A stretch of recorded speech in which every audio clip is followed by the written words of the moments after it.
Closer to home now, the Minster Log Church, located at Weaver Park in Lloydminster, has officially received funding for restoration of the Lloyd landmark.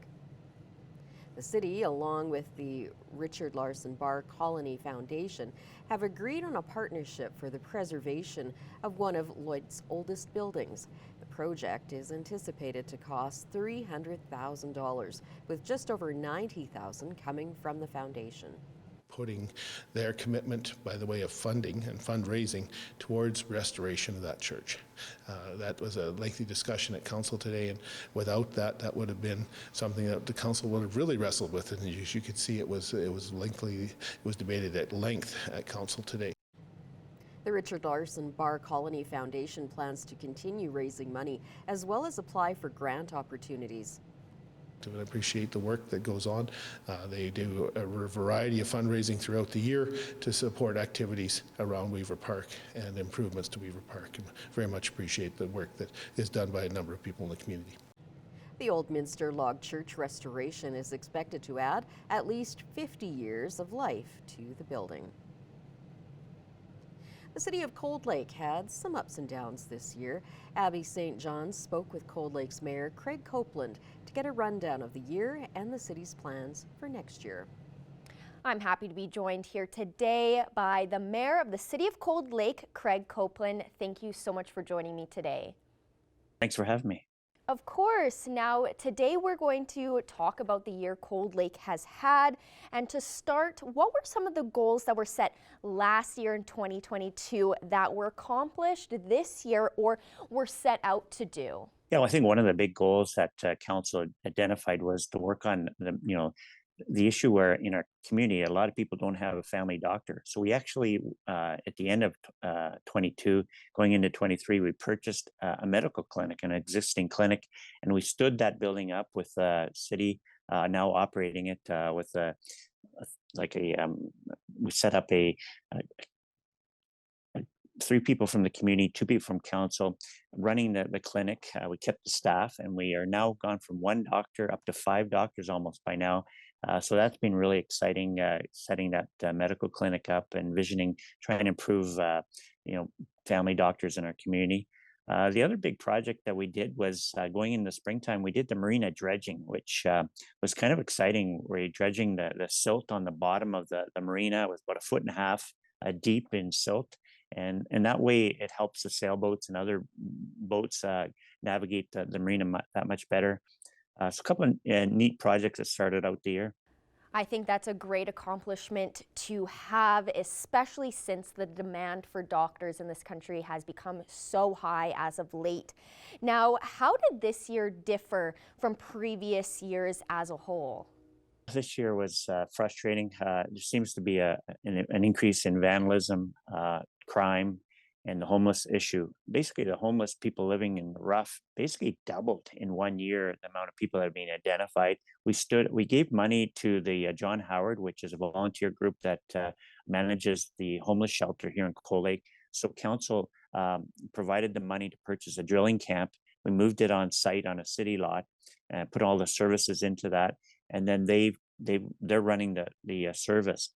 And we've seen that the numbers of people utilizing their building is exploded. And so, unfortunately, on the that is a negative on the terms of the vandalism, the crime that we've seen. We've also had over 20 fires in 23 related to warming fires, as it's called, where people are putting the bush on fire. So that's caused some major issues in Cold Lake. We've come in and now and taken away some of the brush away from residential areas so that we can take that whole risk of having a forest fire away from burning down the houses. Yes, this summer, forest fires have not only riddled Alberta, but all of Canada as a whole, which has been really scary to witness. And hopefully, the number goes down for next summer. Now, the marina is such a beautiful part of Cold Lake and such a big part of the city as a whole. And with the extended summer that we did have this year, did you see an increase in people utilizing the marina and the public beach? Yeah, we had a lot of big turnout at Kinusu Beach. Canada Day was massive, a lot of people. We've also have a couple festivals. We have Feast on the Beach in September. They had a good crowd. The smoke was an issue in August with how it was so smoky and not a lot of sun penetrating all the smoke. But certainly a lot of people are utilizing the facilities that we have at the marina and at the beach. Unfortunately, with at the marina right now, the lake level is really dropping. And so it'll be interesting to see what happens going into the next spring. What if people can, launch their boats pretty good at the marina. The lake is almost at the lowest we've seen in many, many years. But it's exciting. People want to get out and recreate. What's interesting, we have a kayak storage facility at the marina, and council is going to fund another purchase of another unit in the upcoming budget, because just the overwhelming amount of people that want to have storage for just their paddleboard or their kayak. So people want to get on the water. We have a couple of big fishing tournaments every year on Cold Lake for lake trout. The one tournament in February coming up sold out, 400 spots sold out in 30 hours. That's amazing. You know, Alberta is a landlocked province, but we have so many beautiful lakes, especially out in Cold Lake. So it's great that people took advantage of that, especially this summer. And it sounds like people had a great time at all of the various events that you guys were able to hold this year at the marina and at the beach especially. Now, finally, what are your goals for 2024? Well, we have a major project getting on. Talk about the marina. We have just up the road on Lakeshore Drive, we have a major construction project going on there. We're going to be building a big seawall, and that's to protect the land from falling into the lake. We really have identified that that's a major problem. We're going to come in and replace all the underground water and sewer for the houses along there. So that's a major project. People come to Cold Lake, and it's going to change the whole view of Lakeshore Drive. The trees have now been removed, and you get the whole vista of the lake. In order to do the project, we had to remove the trees. That's going to be exciting. We're going to be working on a brand new public works shop. Our staff have waited a very, very long time for a new shop. And, things like the F-35, the new fighter jet that the Canadian government is buying for the men and women of the here in Fort Wing.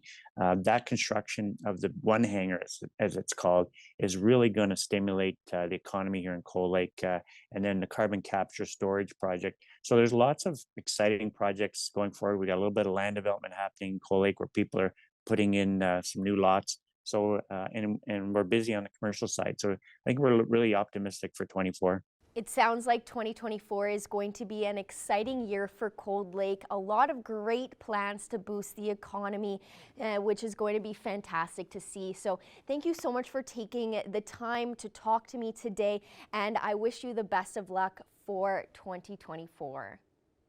Absolutely. And we got the big air show in July of 24. So come on up to Cold Lake. Abby St. John joins me now, and kind of a gray and kind of blah day today. Yes. What are we looking at ahead?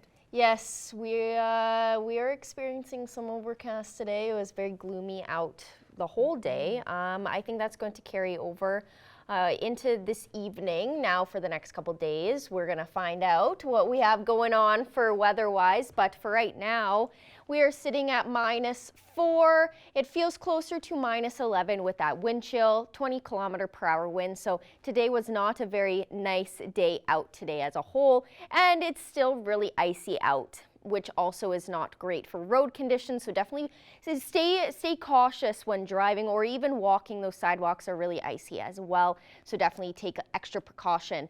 Current temperatures across Alberta, -4 also out in Marwayne, -3 in Wainwright, Vermilion, and Vegreville, -2 in Provost and Edmonton, -5 in St. Paul, Bonnyville, and Lac La Biche, and -9 out in Cold Lake.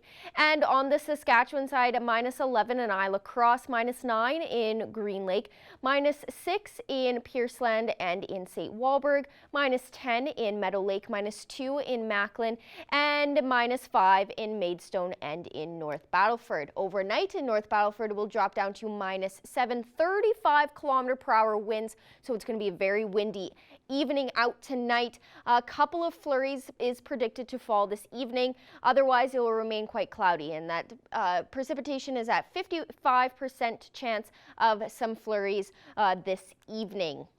And then tomorrow, a mix of sun and cloud. It will be windy in the morning, and then the clouds will start rolling in, but the sun will remain throughout the day. So it's going to be a mix of sun and cloud throughout. 24 km/h wind, so it's going to feel a little bit cooler than that -1 daytime high. Overnight tonight in Cold Lake will drop down to -10 and 19 km/h winds, and then about a 42% chance of flurries this evening. Otherwise, it will be quite cloudy overnight. And then tomorrow, it will be in the morning. We'll have some low clouds, then pretty sunny throughout the afternoon. And then 13 km/h winds with a daytime high of -3. Overnight tonight here in Lloydminster will drop down to -8, cloudy and windy. 26 km/h winds is expected. And then tomorrow a daytime high of -2, some clouds, and then we're expecting a very sunny day out. 15 km/h winds as well. Over the next 3 days here in the border city, -2 as a daytime high for tomorrow with a low of -5. On Thursday, a mostly cloudy day with a high of +1 and a low of -5. On Friday, partially sunny skies with a high of +2 and a low of -4. And I'd like to end off my first weather with this beautiful cloud/sunset shot from Greg. Thank you so much for sending this in. If you'd like to see your weather photos on our show, please send them to us at weather@stingray.com. That is a first look at your evening weather forecast. I'll have more in-depth look later on in the show.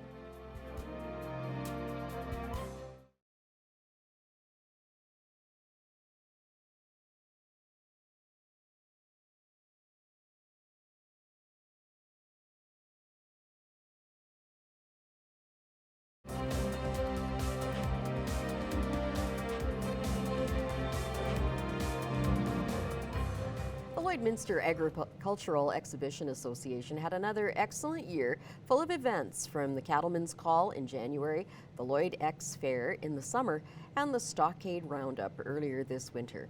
Our Thomas Wildman has more on what was another jam-packed year for the Lloyd X.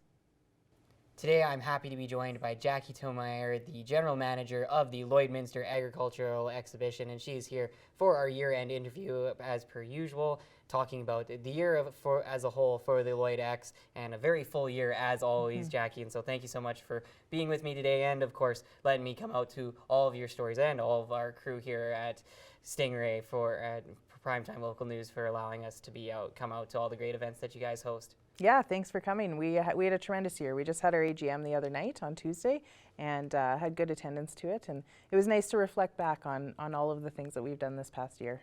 So let's start at the beginning of this past year. And so right away, you guys have the Cattlemen's Call, as well as AgriVisions, and a few other events right there at the beginning. So let's talk about those two big ag events that you guys host indoors during those colder months. Of course, though it's not looking like it's going to be as cold as for this coming up year, but it was plenty cold last year for sure. Yeah, we were happy for our second annual Cattlemen's Call. It seemed like it went over really well. We had a bigger trade show than we'd had the previous year, and we had such quality cattle. You know, the Lloydminster region is known for their cattle, and we had them show up, so that was really great. Then we rolled into AgriVisions, and we were lucky enough to snag Quick Dick McDick for our banquet, and he sold out the crowd and did a wonderful talk. And you know, just some quality speakers this past year that we were very proud to present and give some valuable information to farmers, ranchers, business people that came to attend the trade show and the conference.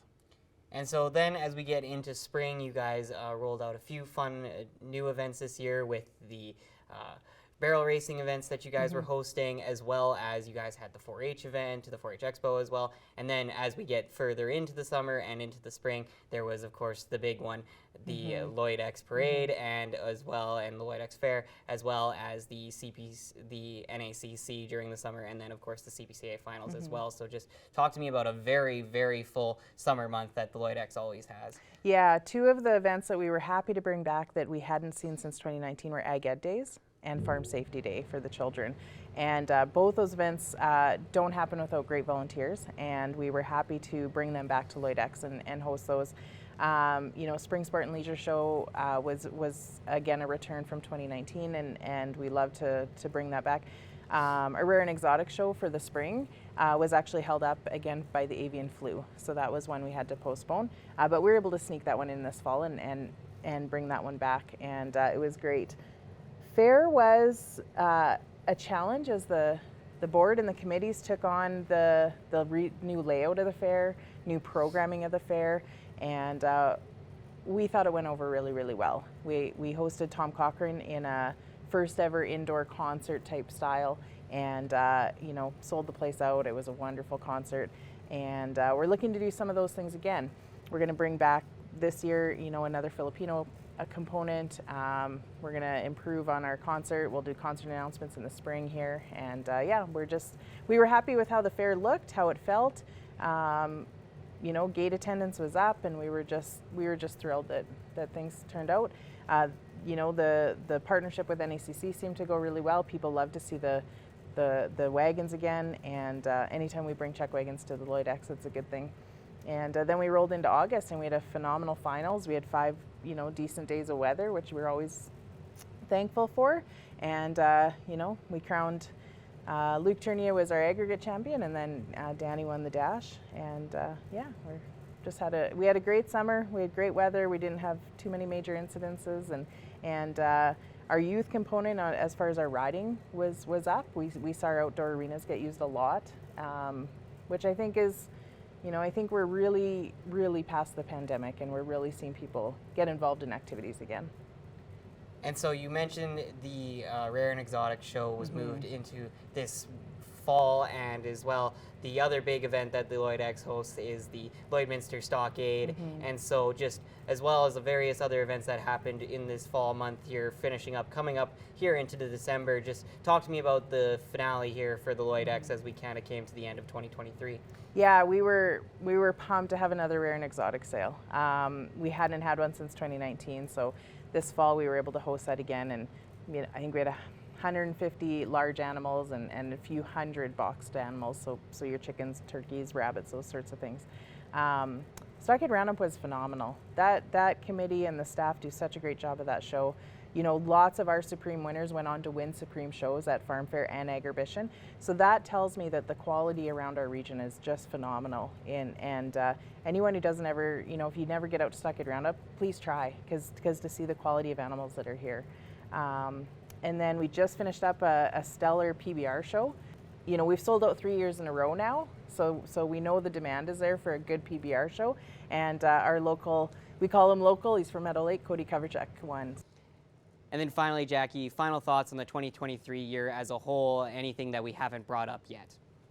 Yeah, thank you. We had our AGM the other night, and we finished in a positive balance on the books, and that is a focus of our board, is our fiscal responsibility, and so we're very proud of that.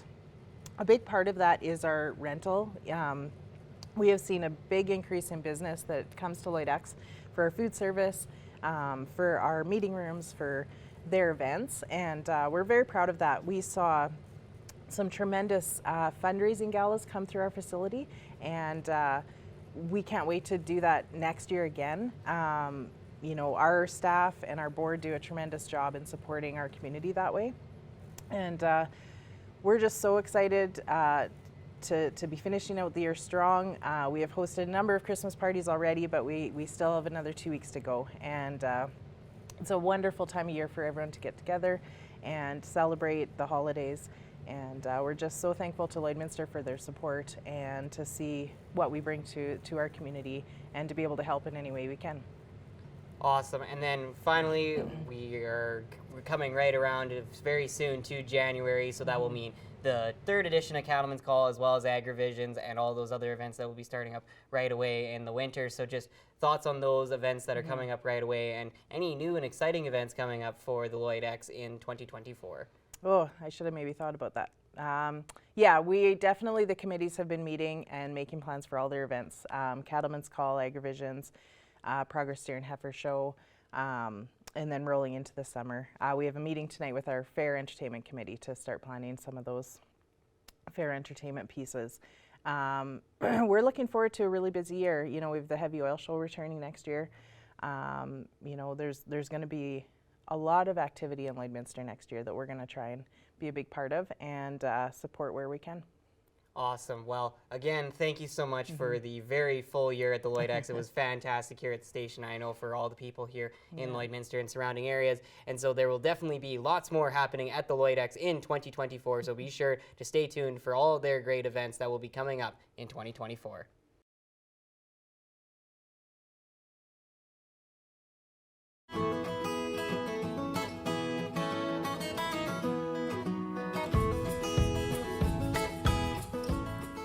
I'm at Border Paws Animal Shelter for our last pet project of 2023. Very exciting. And today we have a unique and interesting bonded pair, Kingsley and Kita. Now, tell me a little bit about them and how they came and, you know, what made them a bonded pair? Yeah, so Kita and Kingsley have been together almost their whole lives. They're about 3 and 4 years old. And they came to us, it's kind of a sad story. Their owner, they were well taken care of and loved, but their owner was having some medical concerns that took him away from them for long periods of time. So he decided to surrender them to the shelter. So they have now been with us since about mid-October of this year. And yeah, we're looking for a home that will take both of them. They are not to be separated, so we're really picky about that. So if you're applying, you can only apply for both dogs, but I mean, they're double the cuteness and very good cuddlers. So if we find the right home, I do think they will do very well. We are looking for a home that has no other pets because especially Kita, she's a little more bonded to her brother. She's a little bit more protective of him. So we would prefer they go to a home with no other dogs or cats. They do seem good with kids as long as it's dog-savvy kids that are going to handle them well. Now he's taking it away. Come here, bud. But yeah, they're very loving. They've got a lot of personality, as you can see. Yes. And we think they'd be a great addition to just about any family as long as you have no other pets.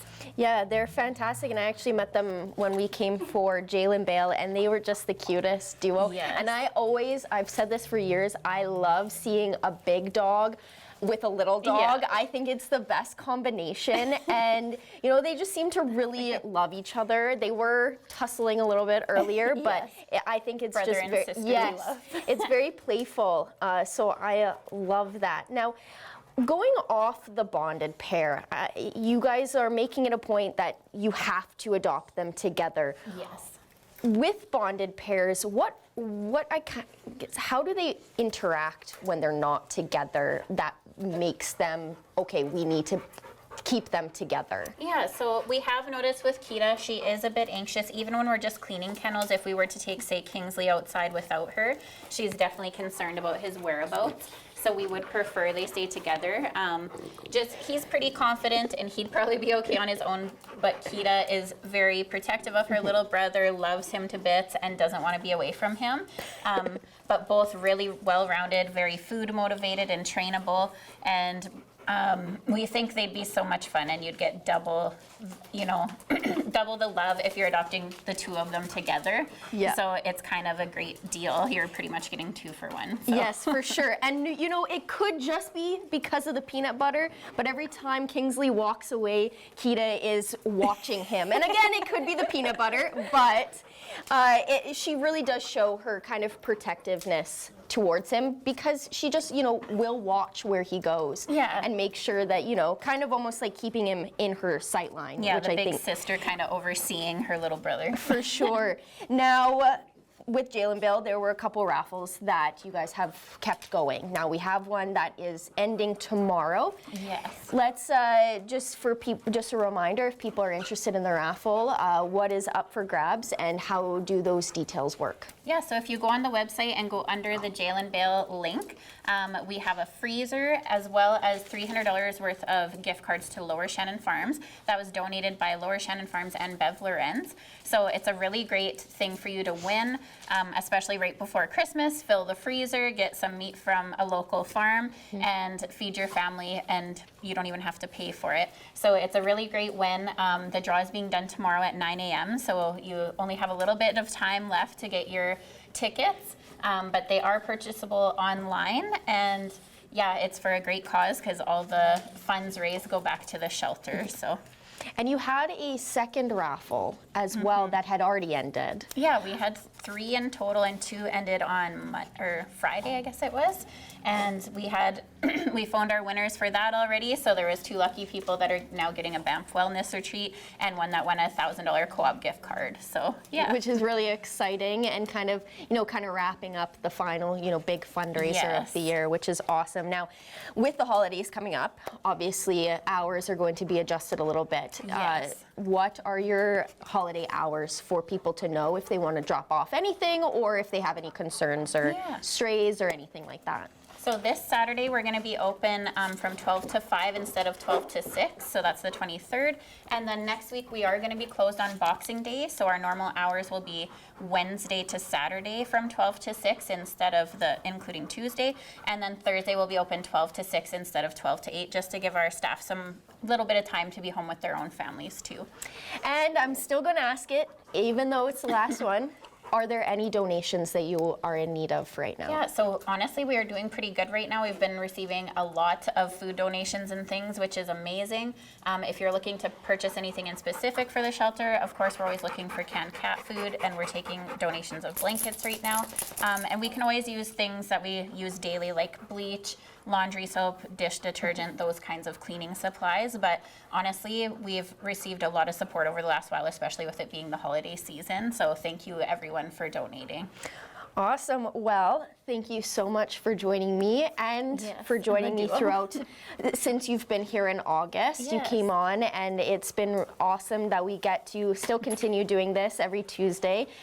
Like I've said, it's my favorite day of the week, so I love doing it and being here. So thank you for joining me, and we will be back in the new year. Yes, thank you so much, and Merry Christmas. Yes.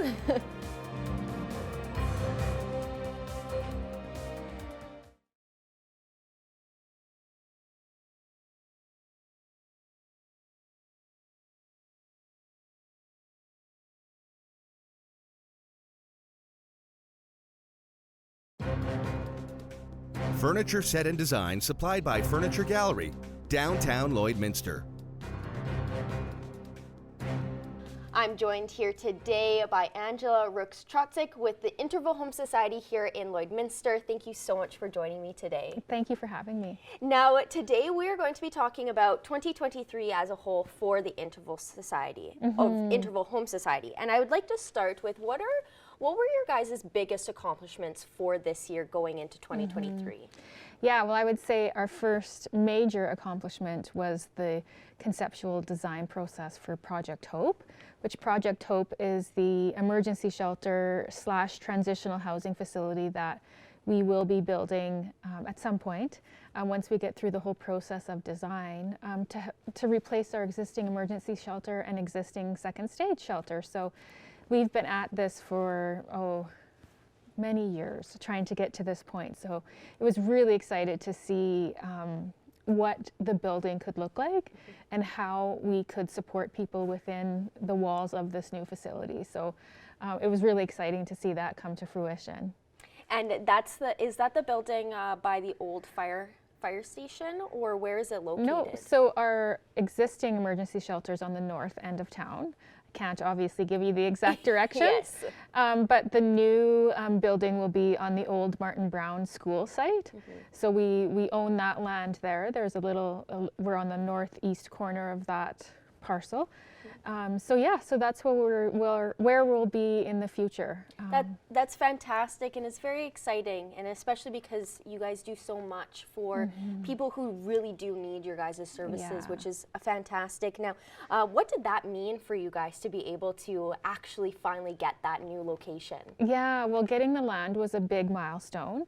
To become landowners, I mean, we own all of our facilities outright, so that's been long before I came on the picture, but to be able to purchase that land, it just meant one step forward, major step forward in how we would be able to conceptualize the future of the Lloydminster Interval Home Society's emergency shelter and second stage. Now, what are some things that you can take away from this year as a whole? I think just perseverance, right? Like, we've had lots of challenges since COVID and post-COVID, and I mean, so has many other people, and as much as I'm sick of saying we're still recovering from COVID, we are. So just the resilience and perseverance that interval home staff have shown, and we managed to be successful through all the challenges that we experience. Now we're heading into the new year very shortly. Are there any changes that you think that needs to be made for 2024?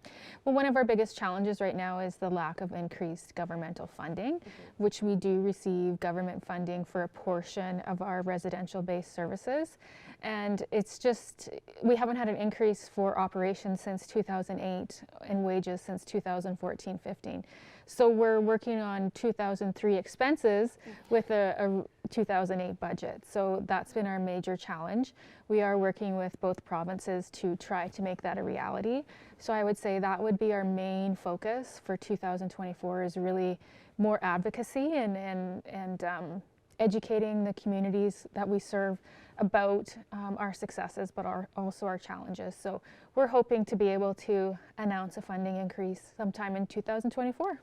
And on top of that, for the last question, are there any other goals, including that for 2024, whether it be small, large, medium, any kind of goals that you may have for the next year? I think moving on to the next phase of design for Project Hope, which would be detailed design. So that would be one giant leap forward for our project.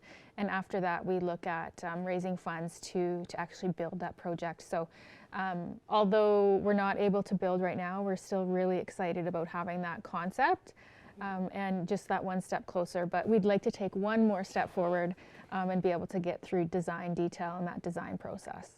Well, it seems like 2024 is going to be a great year for the Interval Home Society because it's such a vital part of this community, and I know that you guys do rely heavily on community support, and it shows, and a lot of you guys do get a lot of that community support, which is amazing, and everything that you guys do for the city. I hope it works out with the government and you guys get that funding that you guys desperately deserve. So thank you so much for joining me today, and I wish you the best of luck for the new year. Thank you. Some spectacular images are coming out of Iceland, where a volcano that was active for weeks has now erupted.